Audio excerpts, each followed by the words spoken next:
There was once a young woman named Anna Mitchell. Her life looked perfect from the outside. She was known in her small town as the girl who always smiled, the one who helped in church every Sunday, the one people could rely on when they needed a prayer or a song. She sang in the choir, taught children Bible verses, and always showed kindness wherever she went. Yet, deep within her heart, Anna carried a quiet ache and emptiness she could not explain. Every morning, she would wake up before the sun, kneel beside her bed, and whisper a prayer. She thanked God for life, for family, for all the blessings she could count. But when the day ended and silence returned, she would sit by her window, look up at the sky, and wonder why her soul still felt heavy. She often asked herself, "Why do I feel so far from you, God, when I'm trying so hard to be near?" Her faith was strong, but her peace was fragile. She believed, yet she longed to feel something deeper, a closeness that could quiet every restless thought in her heart. It wasn't about doubt or rebellion, it was about searching. Searching for that sacred stillness where faith feels complete. As the days passed, her schedule remained full: youth meetings, volunteer work, community visits, but no matter how many things she did, the emptiness inside her did not fade. It followed her quietly, like a shadow that reminded her that something was missing. At night, when everyone slept, Anna would sit alone with her journal. The pages were filled with questions, hopes, and prayers. "Lord," she wrote, "I love you with all my heart, but sometimes I feel like I don't truly know you.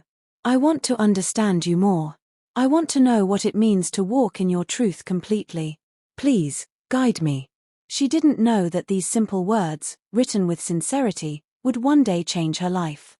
The nights became her classroom. The quiet moments became her teacher.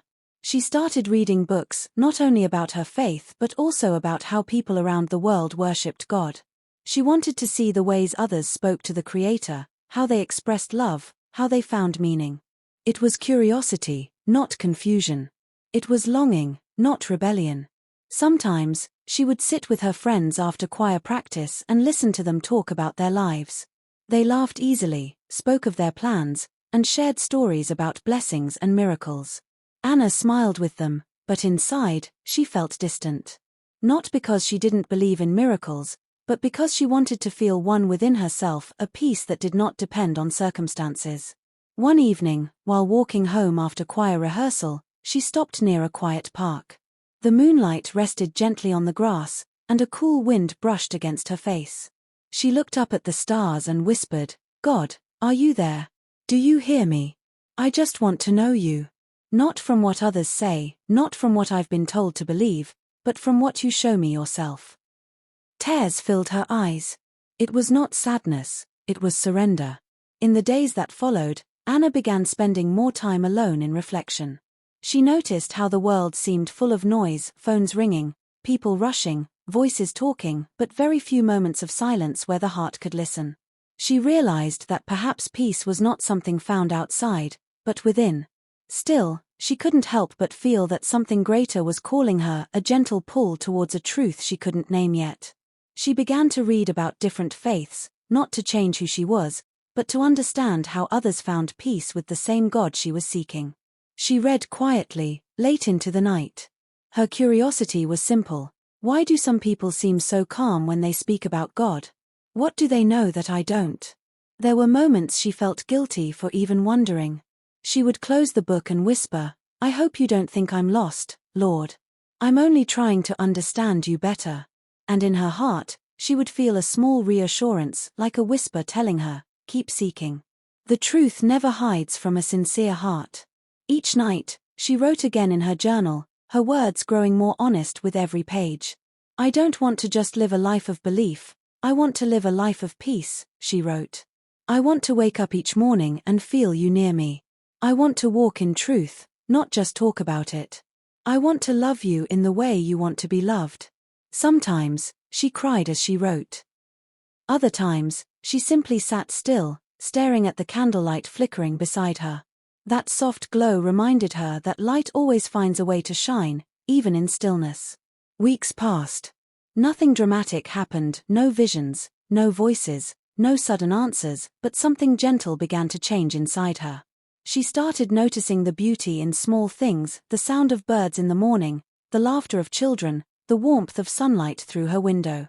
It was as if the world was slowly teaching her that God's presence wasn't far away. It was everywhere, quietly waiting to be felt. One evening, she closed her journal, placed her hand on her heart, and whispered a prayer that would mark a new chapter in her journey. God, she said softly, I don't know where this path will lead, but I trust you. Guide me to the truth, no matter where it leads. I only want to be near you. There was no lightning, no sound, no miracle in that moment, only peace. A peace that felt unfamiliar, yet comforting. It was as though the Creator himself had heard her, and her journey toward a new light had quietly begun. Time moved gently after that night of prayer. Anna didn't realize it then, but her heart had begun to open in ways it never had before. The prayer she whispered, guide me to the truth, no matter where it leads, had been heard. Something quiet yet extraordinary was beginning to unfold. In the weeks that followed, life carried on as usual. She still attended church, still sang in the choir, still smiled at everyone she met. Yet, there was a subtle difference within her, an awareness, a softness, as if her spirit was paying closer attention to the world around her. At the university where she studied literature, Anna met new classmates. Among them was Layla, a calm and thoughtful girl who always spoke gently. There was also Omar, a quiet student who often helped others without being asked. They were both Muslim, and though they never tried to speak about religion, Anna found herself drawn to the peace they seemed to carry. Layla was always the first to smile and the last to judge. Whenever Anna felt overwhelmed by studies or tired from long rehearsals, Layla's words brought comfort, simple phrases like everything will be okay, God willing, or trust that Allah always knows what's best. There was something sincere about the way she said it, not as a habit, but as truth. Anna noticed how often her Muslim friends mentioned Allah and peace in the same breath. It was never forced, never loud, it was simply a way of being. One afternoon, Anna and Layla sat together at the campus cafe. The day was calm, the air light with the scent of coffee. Layla paused before eating, placed her hand near her heart, and whispered a short prayer. Anna watched quietly. There was no show, no display, only gratitude. It was that small act, that quiet thankfulness, that stayed with Anna long after they said goodbye. That night, as she lay on her bed, Anna couldn't stop thinking about it. She whispered to herself, their peace, it feels so natural. So steady. She opened her journal again and wrote, today I met people who reminded me that faith can be calm, simple, and pure. Maybe peace isn't loud, maybe it's gentle. Days passed, and curiosity began to grow quietly inside her. She started looking up little things about Islam, not as a skeptic, but as a student of truth. She wanted to understand why her Muslim friends spoke the way they did, why they seemed so unshaken even in stress. She typed simple questions on her phone late at night. What do Muslims believe about God? Who is Allah? Why do Muslims pray so often? She found herself watching short videos and reading translated verses of the Quran. She didn't tell anyone. It wasn't rebellion, it was reverence. She didn't want opinions or arguments, she wanted to listen quietly and see for herself. As she read, her eyes softened. The words spoke of mercy, patience, and the oneness of God. She read verses that said God was closer than one's own jugular vein. Closer than breath itself. Those words touched her heart in a way she couldn't explain. One verse echoed in her mind, indeed, in the remembrance of God do hearts find rest. She whispered it to herself again and again. Rest, maybe this is what I've been searching for, she thought. Still, she was cautious. She didn't want to rush or label her feelings. Every night, before closing her eyes, she prayed as she always did, Lord, guide me to the truth. But now, her voice carried more humility than before. She was not asking for proof anymore. She was asking for peace. Soon, she began noticing small signs, moments that gently tugged at her attention. One morning, she woke up unusually early and heard a faint sound through her window. It was distant but rhythmic, a call echoing softly through the air. She didn't know what it was, yet it filled her with calmness. Later she learned it was the adhan, the call to prayer from a nearby mosque. The words were foreign, but the feeling was familiar, like a soul remembering something it had once known. That night, She dreamed of light, pure, bright light that surrounded her completely. It wasn't harsh or blinding, it was comforting, like being embraced by peace itself. She woke up with tears in her eyes, not out of fear, but awe. She sat up in bed, whispering, "God, what are you showing me?" Days later, it happened again. She dreamed she was standing in a vast open field under a sky filled with light. She couldn't see anyone, but she felt presence, something greater, something that filled her heart with calm and clarity. When she woke, she felt rested, as though her heart had been washed clean. She told no one about the dreams. They were too sacred, too personal. Instead, she began writing them down in her journal. "I keep dreaming of light," she wrote one night. "I hear a call I don't understand, but it brings me peace. Maybe God is showing me something in His own way. I don't want to rush. I only want to listen." The following week, during lunch at the campus courtyard, Omar invited her to join their group for a short break. She sat with them as they spoke about everyday life assignments, family, laughter. Before they ate, they excused themselves and stood quietly to pray. It wasn't dramatic or loud. They simply placed their hands on the ground, bowed, and prayed together. The sight of their unity and focus touched something deep inside her. She felt a sense of peace watching them, the kind of peace she had been searching for all her life.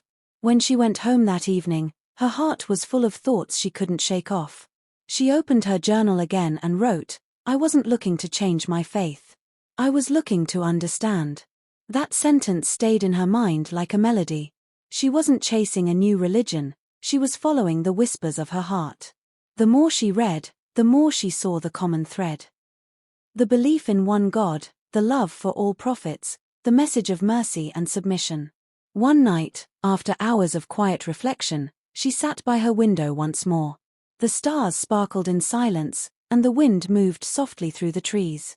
She whispered, "God, you've shown me so much already. I feel you in new ways, in new words, through new people. I don't know what's next, but I trust you." And for the first time in many years, her heart felt still. Not because she had found all the answers, but because she had found a direction. The next morning, she woke with a new kind of strength. She couldn't explain it, but her heart felt lighter, her thoughts clearer. The call she once heard from afar seemed closer now, not through the air, but within her soul. She realized that perhaps peace isn't something you stumble upon, it's something God leads you to, one quiet sign at a time. The night was quiet, almost too quiet. The kind of stillness that seems to hold its breath, waiting for something sacred to happen. Rain tapped softly against the window of Anna's small apartment, each drop echoing like a heartbeat in the silence. The world outside was asleep, but inside her heart, a storm was forming, one she could no longer ignore. Anna sat by her bedside, her Bible open before her, pages marked with years of devotion. But tonight, the words felt distant. Her hands trembled as she closed the book and whispered, "Lord, why do I feel so lost?" She had always been the girl who smiled for others, the one who sang hymns with eyes closed and hands raised high. Yet lately, behind every song, behind every prayer, she felt a hollow ache she couldn't describe. Something inside her was calling, a whisper she didn't understand, urging her to seek, to listen, to surrender. The past few weeks had been heavy. Her closest friend had moved away, her mother had fallen ill, and a dream she had worked for had quietly slipped through her fingers. It felt as if every part of her life was being stripped away, piece by piece, leaving her face to face with herself, and with her Creator. Tears rolled down her cheeks as she fell to her knees. Her voice cracked as she prayed, "God, please. I don't want comfort. I want truth. Show me who you are, even if it means I must start all over again." The candle beside her flickered, casting soft shadows across the room. And for a moment, everything stilled. The rain outside seemed to pause. The air felt different, heavier, yet calmer. It was as though time had slowed down, wrapping her in a silence that wasn't empty but alive. Her breathing softened. Her tears stopped. And then, something shifted. A warmth filled her chest, not burning, not frightening, just a pure, deep peace that made her heart tremble. She could feel it expanding through her, from her fingertips to her very soul. It wasn't the kind of peace that fades, It was a peace that spoke without words. In that stillness, she felt presence. No visions. No thunder. Just an overwhelming knowing, a closeness she had never experienced before. Her mind whispered 1,000 questions, but her heart silenced them all. She didn't see division anymore. She didn't feel confusion. For the first time, she understood something profound. There was only one creator. One truth. One source of peace. She pressed her hands against her chest, whispering, "You are here." It was as if her soul had finally found its home. She could almost hear a gentle voice within her heart, not in language, but in meaning, "I am with you." Anna stayed there for a long time, her head bowed, her body trembling softly with the weight of serenity. Hours passed unnoticed. The candle burned low. The rain quieted into a soft drizzle. She felt as though she was being renewed, lifted, cleansed, awakened. When she finally opened her eyes, they glistened not with sorrow, but with peace. A faint smile crossed her face as she whispered words that came naturally, effortlessly, from the depth of her being. "I feel peace. I feel home." The room felt different now, alive with stillness. The shadows no longer frightened her. The darkness no longer seemed empty. It was filled with light she couldn't see, but could feel deep within. From that night on, something within her changed. She couldn't explain it, not even to herself. But the longing, the confusion, the emptiness all had faded into a quiet certainty that the path she was meant to walk had just begun. She didn't yet know where it would lead, but her heart had spoken, and she knew she had been heard. And though she didn't yet say it aloud, her soul had already whispered a truth she could no longer deny. She had met the one she had been seeking all along. Morning light poured gently through the curtains, painting golden patterns across Anna's room. It had been days since that unforgettable night, the night everything changed. She couldn't describe it in words, but her soul had shifted. The silence that once made her restless now comforted her. The questions that once haunted her had softened into curiosity, not of doubt, but of discovery. Anna found herself drawn to learn more. Her heart wanted to understand the peace she had felt, the kind that didn't fade. So, she began to read again, but this time with a different prayer in her heart. Not, "God, prove something to me," but, "God, teach me who you are." Every evening after work, she sat by her window with her notebook open, surrounded by books, translations of the Quran, stories of the prophets, and writings about faith and surrender. What she discovered began to touch her deeply. She read about Maryam, peace be upon her, a woman of purity, strength, and unwavering devotion. The story felt familiar, yet more complete than she had ever known it. Mary wasn't just a mother, she was a symbol of faith, courage, and trust in God's plan. Anna's eyes filled with tears as she whispered, "This is how I've always wanted to believe, not just in miracles, but in surrender." Then, she read about Jesus Isa, peace be upon him, the messenger of love and mercy, born by the will of God, who called people to worship the one Creator. She smiled as she realized that in learning more, her love for him didn't fade, it grew stronger. She began to see him not as someone apart from God, but as someone who lived to bring others closer to him. For the first time, the stories didn't compete, they connected. Every prophet she read about, from Adam to Noah, from Abraham to Moses, from Jesus to Muhammad, peace be upon them all, spoke of the same truth, one God. One message. One path of surrender. Her days began to change. She started waking up early, sitting quietly as dawn approached, thinking about all she had learned. Sometimes she would play recordings of the adhan, the call to prayer. The words, though in another language, stirred something deep inside her. When she heard Allahu Akbar, God is the greatest, her heart would tighten, and a tear would fall without her knowing why. It was as if her soul already understood. One afternoon, after much thought, she decided to visit the local mosque. She was nervous, unsure of what she would find or how people would see her. But as she walked in, removing her shoes and stepping onto the soft carpet, an overwhelming calm surrounded her. The quiet hum of recitation filled the air, soft and rhythmic, like waves touching the shore of her heart. She sat quietly at the back, watching women pray. The way they bowed and prostrated moved her deeply. It wasn't performance, it was surrender, simple, sincere, and full of love. When they placed their foreheads on the ground, she felt as though she was watching the truest form of humility before the Creator. No one judged her. No one asked why she was there. One woman smiled at her, a kind smile that said, "You are welcome here." That moment stayed with her long after she left. That night, Anna wrote in her journal, "I used to think faith was about belonging to a group, but now I see it's about belonging to God. Every path of truth leads back to Him. Every heart that seeks Him will find Him. Today, for the first time, I felt that peace again, the same peace I felt that night. Maybe this is where He's been guiding me all along." As days turned into weeks, her understanding deepened. Every new thing she learned about Islam didn't erase her past faith, it expanded it. She realized that the message she had always loved was still there, but now it was clearer, more complete.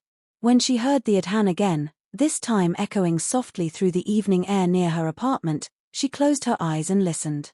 It wasn't just sound anymore, it was invitation. And in that moment, she knew her heart was finally at rest. The journey that began with emptiness had brought her to fullness. The search for peace had brought her to surrender.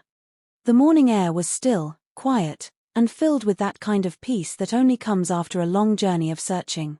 Anna sat in a small room inside the mosque, sunlight streaming through the window, drawing golden lines across the carpet.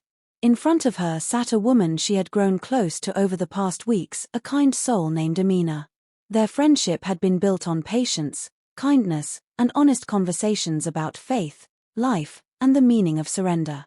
Amina never pressured her, never pushed, she only listened and answered with warmth that felt genuine and pure. Anna's heart was calm, yet her hands trembled slightly. She knew this wasn't just another visit. Today felt different. Every heartbeat whispered something she already understood. She was ready.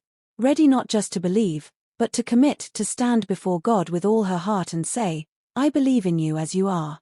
Amina looked at her with a soft smile, sensing the depth of what was about to happen. She asked gently, "Anna, do you believe that there is only one God, and that Muhammad is his final messenger?" Anna's eyes filled with tears before she even spoke. For a long moment, she couldn't find her voice. She had spent so much of her life praying, seeking, and hoping to feel close to the Creator, and now, she could feel that closeness wrapping around her like light. Her voice finally came, quiet but steady. "Yes," she whispered, her lips trembling. "I believe there is only one God. The same one who created me, who's been guiding me all along. And I believe Muhammad is his messenger." Amina nodded, her eyes kind and full of joy. She reached out and took Anna's hands gently in hers. "Then when you are ready, repeat after me." Anna took a deep breath, her heart racing. The room seemed to fade away, all she could feel was presence, warmth, peace. And then, word by word, she repeated after Amina in Arabic, her voice soft but filled with meaning. "Ashhadu an la ilaha illa Allah, wa ashhadu anna Muhammadan Rasul Allah." I bear witness that there is no God but Allah, and I bear witness that Muhammad is the messenger of Allah. As the last words left her lips, the air around her seemed to grow lighter. Her tears flowed freely, but they were not tears of confusion or sorrow, they were tears of release, of gratitude, of arrival. She covered her face with her hands and sobbed quietly, overwhelmed by the peace that filled her. It was as if every weight she had carried had suddenly been lifted from her shoulders. Amina placed her hand gently on Anna's back and whispered, "Welcome, my sister. You have entered a new chapter, not away from what you were, but toward who you were always meant to be." Anna smiled through her tears, her heart bursting with calm. "It's like my soul finally found its home," she said softly, her voice barely above a whisper. And in that moment, it was true. Everything she had searched for, the peace, the clarity, the truth, had come together in one beautiful realization. The light streaming through the window seemed brighter now. The quiet hum of the world outside felt alive with meaning. She looked around the room, still trembling slightly, and whispered to herself, "Thank you, God, for guiding me when I didn't even know where to go." She sat there for a long while, her eyes closed, her hands resting over her heart. No choir, no grand ceremony, just simplicity, sincerity, and truth. The peace she felt was not something fleeting, it was deep, lasting, and alive. From that moment on, Anna was no longer searching. She had found the faith her heart had always been drawn to. And though she knew her journey was only beginning, she felt no fear, only gratitude. The road ahead would bring new lessons, new challenges, but her heart was finally anchored in something unshakable. The narrator's voice softens as the scene fades to light. After years of questions, prayers, and tears, Anna found what every soul longs for: peace with the Creator. In her testimony, she didn't abandon her past, she embraced the truth that had been guiding her all along. And in that quiet room, between tears and smiles, a new chapter of her life began, one filled with light, faith, and the sweetness of surrender. The days after Anna's testimony felt different, almost sacred. Everything seemed touched by a new light. The same world she had walked through for years, the same streets, the same sky, the same morning breeze, now felt alive in ways she had never noticed before. Every sunrise felt like a reminder of mercy. Every sound of rain, every beating of her heart, seemed to whisper, "Remember who brought you here." Her transformation was not sudden or loud, it was quiet, graceful, and sincere. She began to change from within, the way she spoke, the way she dressed, the way she moved through the world. There was a gentleness to her now, a calm that came from somewhere beyond words. She no longer needed to chase peace, she carried it within her. Each day, she prayed 5 times, at dawn, noon, afternoon, sunset, and night. At first, it felt new and unfamiliar, but soon, each prayer became a moment of comfort, like a meeting with her Creator. She would spread her small prayer mat on the floor, face the direction of the Kaaba, and bow her head. And in those quiet moments, she would feel what she had searched for her whole life: closeness. Sometimes her tears would fall as she prayed, not from sadness, but from gratitude. Every word she recited felt like a reminder that she was never alone. She would often whisper after each prayer, "Thank you, Allah, for guiding me when I didn't even know how to ask for guidance." But not everyone understood her change. Her family and old friends struggled to accept it. Some thought it was a phase, others were hurt, believing she had turned her back on everything she once knew. Their words sometimes stung, their silence even more. Yet, she never grew angry. She smiled gently and said, "I haven't left God. I've just found a clearer way to know Him." When she visited her parents, she spoke softly about her new faith. She didn't try to convince them, she simply showed them her kindness.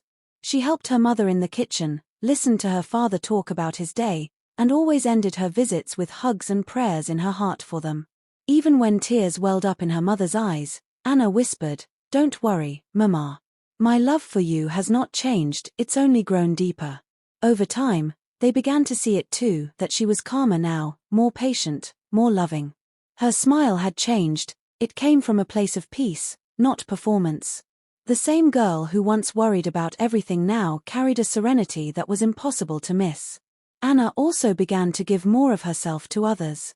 She volunteered at shelters, helped children learn to read, and visited elderly neighbors who lived alone. Her faith had taught her that worship wasn't just in prayer but also in kindness, in service, in caring for those who had less. She would often say, "Every act of love is a form of gratitude to God."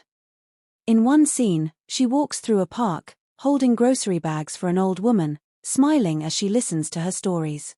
In another, she's surrounded by children, their laughter filling the air as she teaches them small lessons about hope and compassion. Every action she took was quiet but full of purpose. She didn't need recognition, her reward was the peace in her heart. When people from her past asked what had changed, she would smile and reply softly, "Nothing outside of me, just everything inside." There were still moments of struggle, of course. Faith didn't remove hardship, but it changed how she faced it. When challenges came, she turned to prayer instead of panic. When things didn't go as planned, she whispered, "Allah knows best." And somehow, that was enough to calm her. Her nights became her favorite time, the world asleep, her room filled with the soft glow of her lamp, her heart steady in remembrance. Sometimes, she would sit by her window, gazing at the stars, whispering, "You are my peace, my guide, my everything." And as the world rested in silence, so did her soul. Months passed, and the girl who once felt lost had become a woman of quiet strength and unwavering faith. Her life had not become perfect, but it had become meaningful. She had found a rhythm between prayer, work, family, and service, all centered around gratitude. The narrator's voice grows softer as the visuals show her walking through a field at sunset, wind brushing through her scarf, her eyes filled with calm and contentment. Anna's journey was not about finding a new religion, the voice says gently, but about finding peace in the one she had always prayed to. Her faith did not erase her past, it completed it. Every tear, every question, every sleepless night had led her to this moment, a life of surrender, gratitude, and peace. And as the final image lingers, Anna smiling, hands raised in prayer as the sun sets behind her, the voice fades with the words. She searched for peace in the world, and found it in her heart, with Allah. Months had passed, and Anna's life had found a steady rhythm, a balance between worship, work, and service. But something in her heart began to stir once more, not out of restlessness, but out of purpose. The peace she had found was too beautiful, too healing, to keep only for herself. She didn't want to preach, nor did she wish to argue. She simply wanted to share her journey, her truth, with others who might be searching, as she once had. When she first spoke publicly, it wasn't on a grand stage or through a carefully written speech. It was a small gathering, a community event where people of different faiths were invited to speak about hope and love. Anna sat on the panel quietly, her hands clasped together, her scarf resting softly on her shoulders. When it was her turn, she hesitated for a moment, then smiled gently and began to speak. She didn't begin with theology or debate. Instead, she spoke from her heart. "I grew up surrounded by faith," she said softly, her voice steady and calm.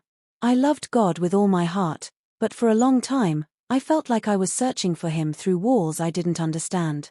I prayed for truth, and I asked God to guide me not to what was comfortable, but to what was real. And He did." There was silence in the room, the kind of silence that holds meaning.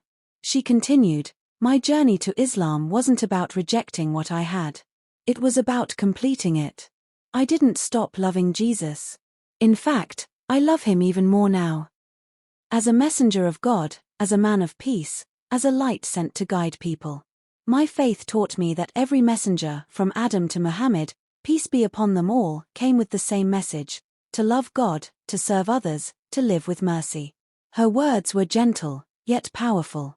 People listened not because of her eloquence, but because of her sincerity. She spoke of unity, of how every human heart longs for the same peace, the same connection with the Creator.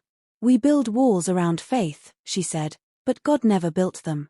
He created one humanity, one creation, one purpose, to worship Him with sincerity and love." The screen shows clips of Anna sitting among people of different backgrounds, sharing meals, laughing with children, helping distribute food to those in need. Her actions reflected her words. That faith, in its purest form, was not a label but a way of living. She often received messages from others who had watched her story online, people of many religions, some curious, some struggling with their own faith. She replied to each with kindness. She never argued or tried to convince anyone. She would simply write, "Keep asking, keep praying. God guides the heart that truly seeks Him."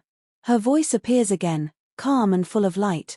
"Truth is not found in argument," she said in one of her talks. "It's found in the quiet place of the heart, the place where the soul meets its Creator. When we stop shouting and start listening, that's when the truth begins to speak."